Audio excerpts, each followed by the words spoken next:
3 is a magic number.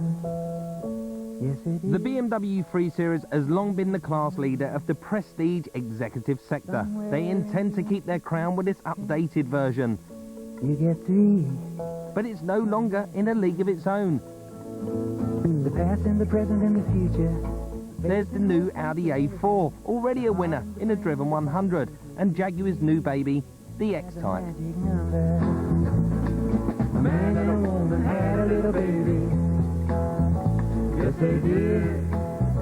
They had 3 in the family. People don't buy a BMW just for the badge. They buy it because it's a driving purist's dream. A rear-wheel drive car, and BMW claim that's the best for handling. Well, Audi would disagree with that. They pioneered the Quattro four-wheel drive system, and they reckon it gives one of the keenest drives around. And not wanting to be left behind, Jaguar have joined the party now with their own four-wheel drive system, and they claim that that gives a better drive. So we brought our 3 cars down to the tricky outer handling circuit here at Millbrook to find out which car has the best handling. Now we're taking our 3 cars on a very tight and twisty and narrow handling circuit with possibly the best man in the business to do it, the touring car champion, our Jason. It's a 3-litre V6, 220 horsepower. It's not a rocket ship, but it does 60 in just under 7 seconds, so it's quick enough. With any four-wheel drive system, you would expect some mild understeer. Understeer is when you go into a corner, you put a steering input in and the car goes on in a straight line. But if you go into a corner aggressively, like this, oh dear, and lift off halfway through, you can provoke the back to slide out, and we call that oversteer. The brakes, well, they're quite sharp actually. I'm not sure they're good in this environment, but on the road maybe they might be a little bit grabby. Other side, Ben. Other side, Ben. Enough is enough. Please, can we get in the Jaguar X Type?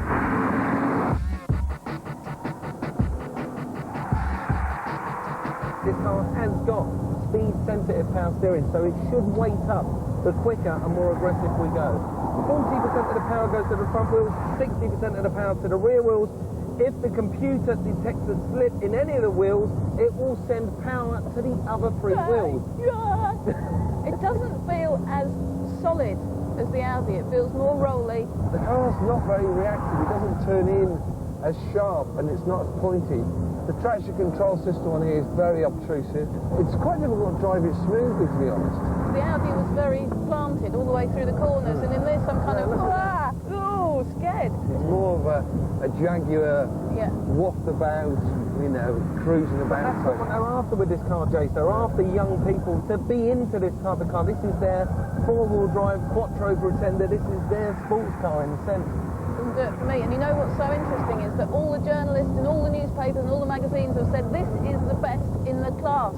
And I can't believe that they've said that. On the test track at Millbrook, it isn't as good as the Audi.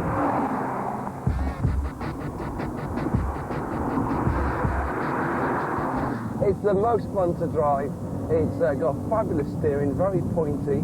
Just does exactly what you want it to do. You can feel the car moving about a little bit. There's a little bit of oversteer, but it's all very progressive. And the toys that it's got, this traction control, sorts everything out for you. This car also has dynamic stability control, which basically couples up with the traction control, and it detects the wheel that's losing grip, and it will send power to the other wheels so the car doesn't slide around on a slippery surface. You're not in a race now! It just feels a bit unnervy on the brakes. Also, it's got this emergency brake assist. Well, you know, we're having fun round a track here, and it thinks I'm doing an emergency stop all the time, so it keeps on giving me more braking. Well, that was a tough old test for any car, let alone these 3. The Jaguar on the road's a great car, but in this extreme circuit, it wasn't very good, I don't think. It was soft, it was wallowy, it wasn't very accurate, it wasn't very precise. But to be fair, there was an extreme driver at the wheel, and I think for the average driver on the road, the Jaguar would be fabulous because it is softer. Smooth round the corners. Admittedly, I won't be on the wheel driving it aggressively like Jason was, but let's give it 19. The Audi is so sure-footed, that car. It didn't feel that quick, though. And the other thing is that I thought it was just, you were just ever so slightly removed the driving experience was just ever so slightly dulled. But don't forget, if you're doing 30,000 miles on the motorways, that's probably exactly what you want. Exactly what you want. You want to be removed. Definitely better than the Jaguar, albeit a little bit, but still was better. So we've got to score that 20. 20. Then. 20, yeah. But the BMW. It's precise, it's neat, it's pointy, it's direct. Sitting in the passenger seat, you could have thrown this car around all day and I would have had great fun. They make drivers' cars. The steering is superb. It does exactly what you want to do, and it's fun. And it's rear-wheel drive, remember. It's only got half the drive of the other two cars. But it gets a good score. What do you reckon? It's got to be one more than the other then. Drive. It's got to be 21. Wow. So we're going to give the Jaguar 19. The Audi 20 and the BMW 21. Cracking. The four-wheel drive X Type and A4 are still chasing the purist's favourite. The 3 Series is the best driver's car in its class. Company car tax regulations are about to change. This will have a major impact on company car owners. So Driven come to the rescue of a family that's about to be hit. Jeff Champion and his wife need a car with a lot of space for their 1, 2, 3, 4 children. At the moment, Jeff runs a 3.3-litre Chrysler Voyager. It's ideal for the kids and all Jeff's work kit, but its days are numbered.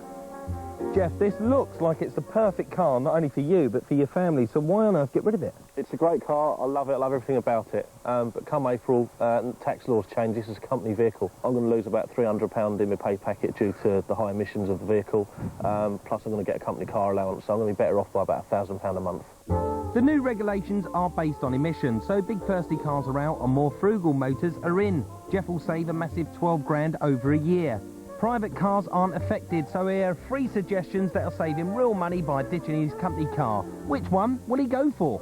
First up, it's this Peugeot 406 GLX. There's a lot of them about, so high mileage cars are cheap, and this one's a snip at only 10 grand. Nothing like your old one, is it? Nothing at all. No? So do you reckon you're going to squeeze in? It's a bit bigger, I think it's going to be a bit of a tight squeeze. There's only one way to find out. Let's load up the boot. Can't get my tools and my manuals in unless we drop down the other seats, just turn it into a minivan for the week. Right. And then turn it back into a car Friday night for the weekend. What do you like about the inside of this car? What don't you like about the inside of this car? Don't like anything yet. It's plastic, it's plain, nothing to excite me, you know. Although it's a work car, I want something that I'm going to enjoy driving. I want to have toys to play with and gadgets, and the Voyager's got plenty of gadgets, but this looks really plain and basic to me. How is it for you? Not much like them at all. No? Is it thumbs up or thumbs down from the family? At the minute, it's a thumbs down. The Kia Sedona depreciates badly. Bad news if you bought new, but as a second-hand buyer, you get a lot for your money. Aircon and alloys come as standard. I like this though on the bonnet. Yeah. It makes it look. It does. It looks sporty. It's got a sporty-looking MPV, Yeah. which is nice. Yeah. In the car park at the supermarket, sliding doors are great. So it's all that embarrassing. Easy access. You don't have to get the kids out and smash the car next door to you. It's not just the doors that slide on the Kia. The back seat is mounted on rails, so Jeff should have no problem with space. Come on, load it up. Wait, not you.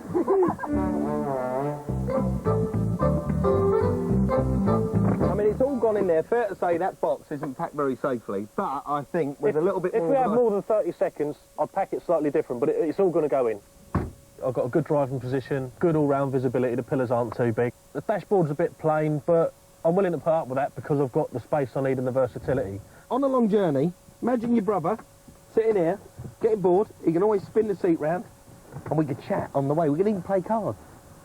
No, you don't look impressed, do you? Yeah, I love it. You like that? But not with me sitting in the car facing you, obviously. You'd rather somebody else sitting in there.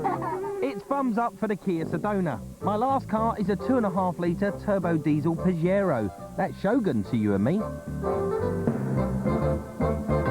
I think it's a pro buying a Japanese imported one, because if you buy one on Japanese import, they usually come with air conditioning, leather interior, all the glitzy chrome on them, and they just make them look a bit more... It does look nice. I quite like the way that these seats fold away, because you've got a big wheel arch intrusion here, but the seat folds flat and folds up again, and it folds up above the wheel arch intrusion. Maximising the space. So the boot's fine, but what about the rest of it? Is this up your street? It's 10 years old and you get inside and it feels like a 10-year-old car. These two are squished in them two little seats down the back. No room, no legs, totally. No cup holders. No cup holders? Go on, tell me what else you don't like. They've got no dinner plates. No dinner plates, no cup holders, it's a bit squishy. Do you agree, Chloe? Yeah. So if you could choose any of our 3 cars then, I think the answer's obvious, to take on a test drive, what do you want to go in? I think we'll take the Kia. So we're going to go for a spin in that, are we? Yeah. Look how excited you all are. I've never seen so many people happy to drive a Kia. How is it, son? First impressions? It's nice and smooth for a diesel. I like the position of the gear stick. It's nice and close to the steering wheel. It rides all right, doesn't it? I mean, for a big old car. Nice and smooth. I felt much more confident to go into a bend quicker with this than I do with a Voyager. You can tell that we've only got front discs and rear drums instead of all-round discs. Right. But it was still sure-footed and confident. Yeah. I mean, this car does come with ABS. I haven't had a chance to try that out. No, don't, please. Not why I'm in it. What's going to happen to you now come April? Come April, we're going to look around, but it's going to be a Sedona, I think. We're going to get one that's a year earlier, or maybe a slightly higher mileage and get a better spec for the same sort of money. Fantastic. Well, I hope you get the car that you're looking for and have fun with it. Thank you very much. Thank you. Thank you. Bye. If Jeff buys the Kia for cash, he'll save £2,000 over the year. Want to know what your tax liability and whether you should return your company car in favour of a used one? Log on to 4car.co.uk. Fancy a sports car of your very own? Then enter our driven competition. The grand prize is use of a Lotus Elise for a year. To go forward for the draw after the first programme in January, work out which car will win this week's Driven 100. Call 090 1303 1303 before the results are announced at the end of this programme. And as a bonus, the first correct answer chosen at random by computer will win a Lotus driver training experience. Still to come, the new Jeep Cherokee. Can it handle the road and the rough stuff? And which one of our Driven 100 trio will be the young professional's choice?